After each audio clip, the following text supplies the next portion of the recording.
En octubre del año 2000, el fiscal jefe del Tribunal Superior de Justicia de Andalucía, don Luis Portero, fue asesinado por un valiente comando de ETA que a las puertas de su casa lo mató a tiros a un hombre indefenso, desarmado.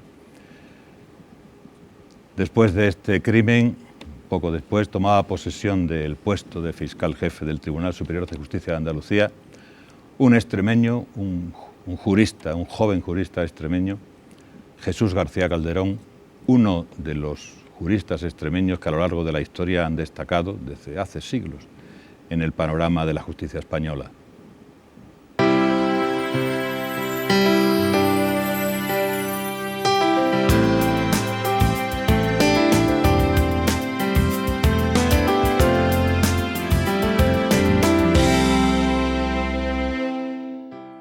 Don Jesús, buenas noches. ¿Qué hay? Buenas noches.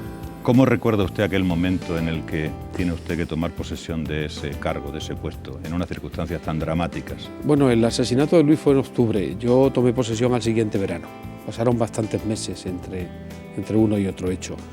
Cuando tomé posesión en el mes de julio, con ese calor habitual, ¿no?, en Granada, en la Chancillería, pues lo que recuerdo sobre todo era una gran preocupación, ¿no?, un peso importante sobre el alma, sobre los hombros, ¿no?, y el temor a no estar a la altura de las circunstancias.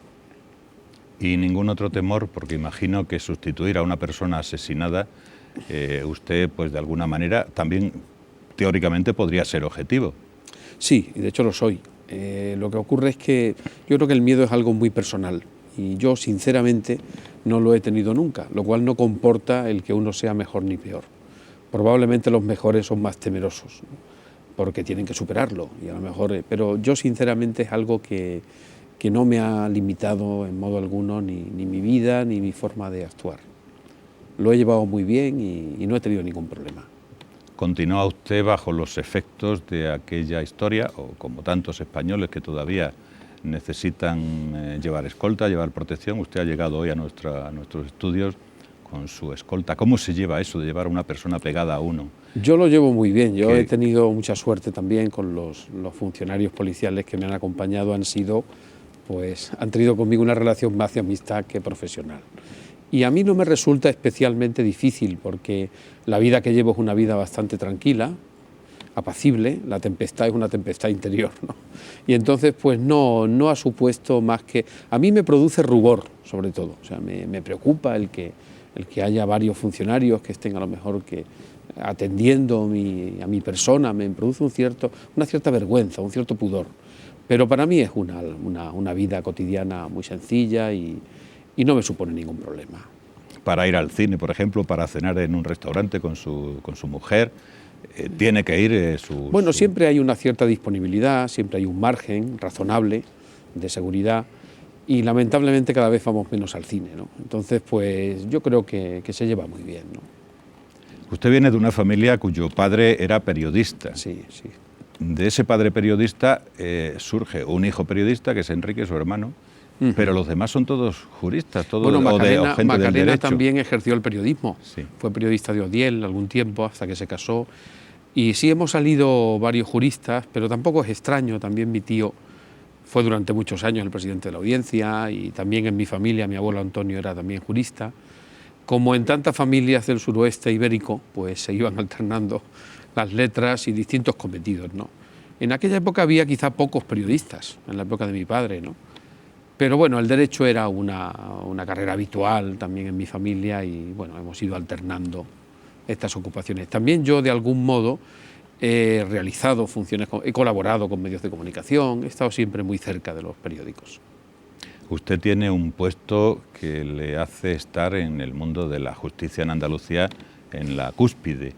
¿Cómo desarrolla su trabajo? ¿Cómo funciona la Fiscalía en el Tribunal Superior de Andalucía? Es muy complicado porque hay múltiples ocupaciones y hay que tener mucha versatilidad.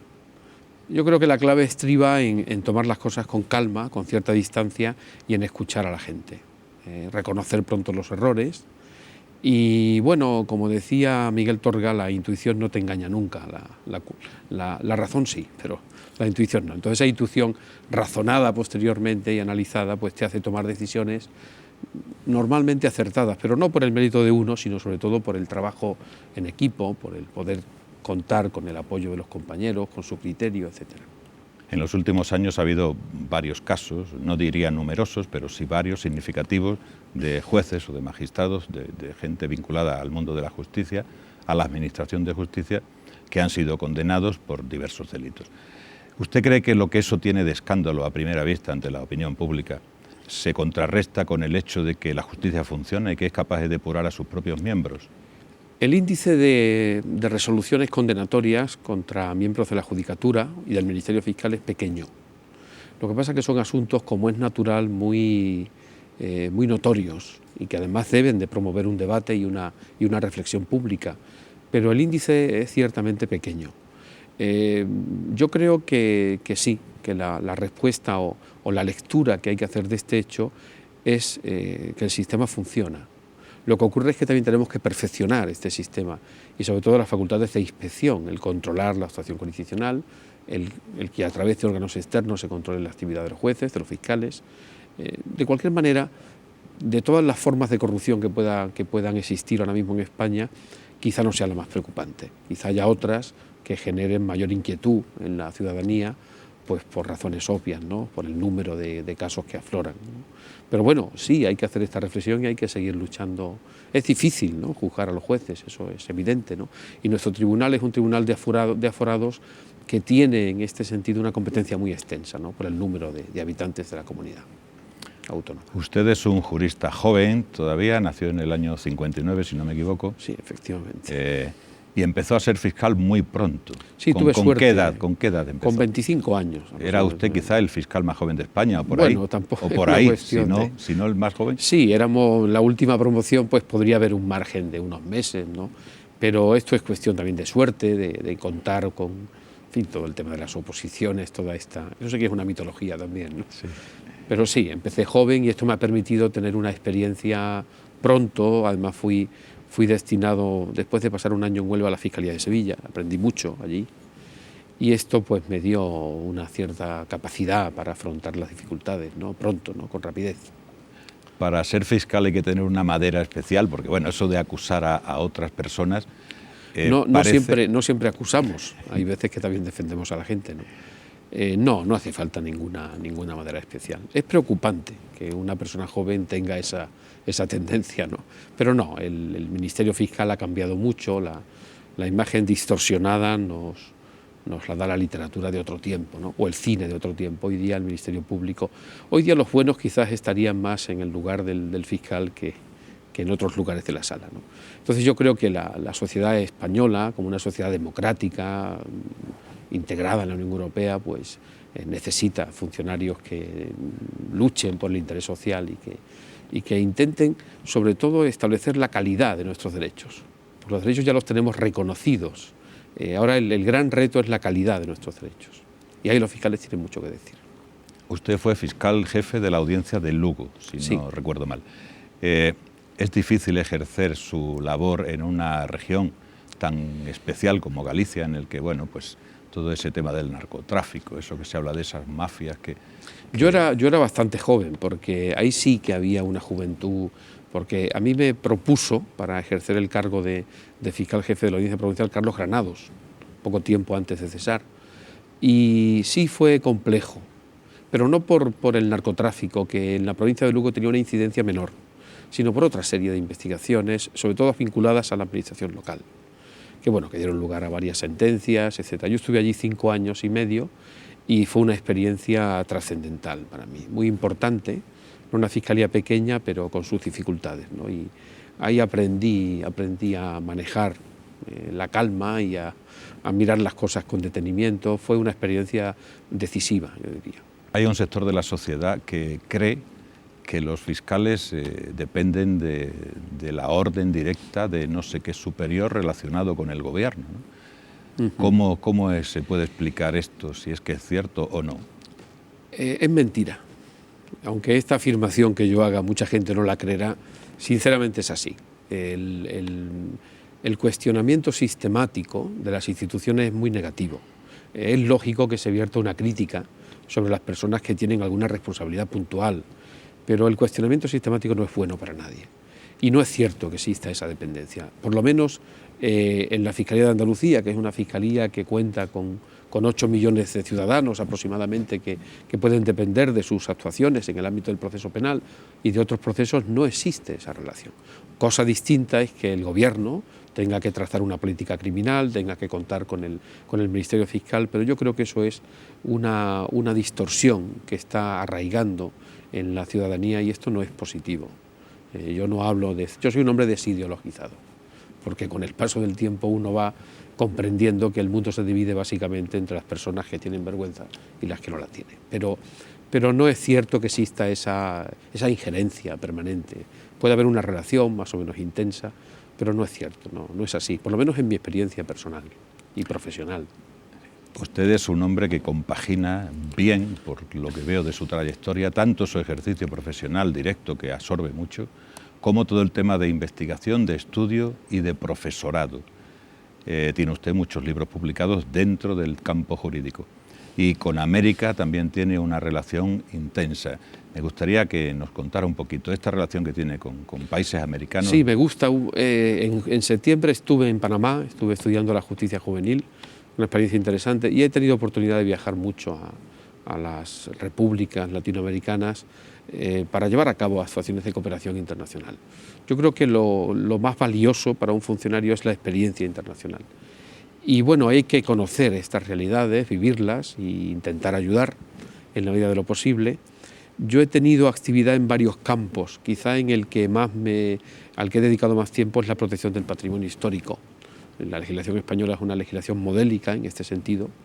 He tenido oportunidad de compartir algunas veces mi tiempo en países latinoamericanos con extremeños, precisamente de Mérida, de la gestión del patrimonio histórico de Mérida. Y bueno, pues todo esto me ha permitido conocer estas sociedades y tener una visión del mundo mucho más ajustada, ¿no?, que la que tenemos desde este lugar, ¿no? Hay que moverse, hay que viajar a países con dificultades, porque esto le da a uno la medida de las cosas. Es muy importante.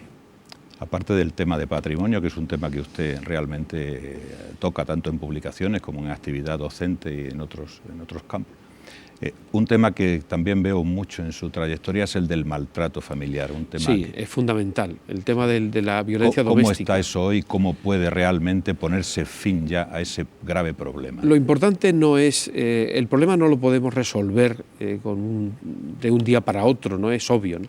Lo importante es cambiar la tendencia. El maltrato tiene un origen muy claro, que es la actualización de los derechos de las personas, de los derechos fundamentales. De hecho, las mujeres son maltratadas más intensamente cuando ejercen estos derechos. Por ejemplo, cuando se separan, o cuando quieren divorciarse, o cuando quieren. Entonces, este es el gran debate de nuestro tiempo, la gran batalla de nuestro tiempo, es esta de la calidad de los derechos. Mire usted, no solo basta con el reconocimiento formal en el pórtico de un texto constitucional, no, hay que actualizar esos derechos. Se dijo que el maltrato contra la mujer, que la violencia de género, había aflorado como consecuencia de las noticias de prensa, de la aparición de noticias, pero eso no es cierto. Lo que ocurre es que esa información forma parte de esa actualización de los derechos fundamentales, porque lo primero que necesita una sociedad para tildarse como democrática es estar informada, ¿no? Entonces, yo creo que realmente hay que enmarcar este fenómeno en el movimiento de liberación femenino, que aparece a finales de los años 60 y que va empezando a producir tensiones que confiemos que cambien con el paso del tiempo. No podemos solucionar el problema de forma inmediata, podemos cambiar la tendencia y eso es lo que yo creo que estamos intentando, algunos, ¿no? Usted se siente extremeño, ¿verdad? Sí, profundamente. Yo creo que... Vive en Granada porque allí está la sede del tribunal. La sede del tribunal está en Granada por razones históricas. Nosotros contamos con un edificio absolutamente extraordinario, que es el Palacio de la Real Chancillería, que se fundó en 1505 por los Reyes Católicos y que durante 500 años ininterrumpidamente ha sido un tribunal de justicia. Yo creo que puede ser quizás de los tribunales más antiguos del mundo, si no el más antiguo. En activo. En activo, y que ininterrumpidamente haya ejercido esta labor. Y claro, el peso del edificio creo que en el Estatuto de Autonomía de Andalucía fue importante para colocar a Granada como capital judicial. Esto ocurre en algunas repúblicas, por ejemplo en Bolivia. En Bolivia la capital judicial está en Sucre, bueno, y la política también, en fin. Y entonces la sede del Tribunal Superior está en Granada y va a seguir estando. En el nuevo estatuto también se enfatiza esta situación y tenemos el privilegio, ¿no?, de vivir allí en aquella ciudad y de trabajar en un edificio tan maravilloso, ¿no? ¿Y cuál es su relación con Extremadura? Porque usted no deja de venir por aquí, claro. Vengo menos de lo que quisiera, pero bueno, siempre sostengo relación a través de distintos amigos y intento venir, pero tendría que venir mucho más, ¿no? ¿Y cómo ve a la región ahora? Yo creo que es una tierra cargada de futuro, ¿no?, como decía el poeta de la poesía, ¿no? Es una tierra cargada de futuro y hombre, cada vez que vuelvo observo un cambio que se viene produciendo, sobre todo en la mentalidad de los extremeños, en esa condición que siempre ha tenido Extremadura de ser una tierra matizada, de culturas muy poderosas, como ocurre con Portugal, con Andalucía, con la meseta, pero hay una sustantividad propia muy definida, ¿no?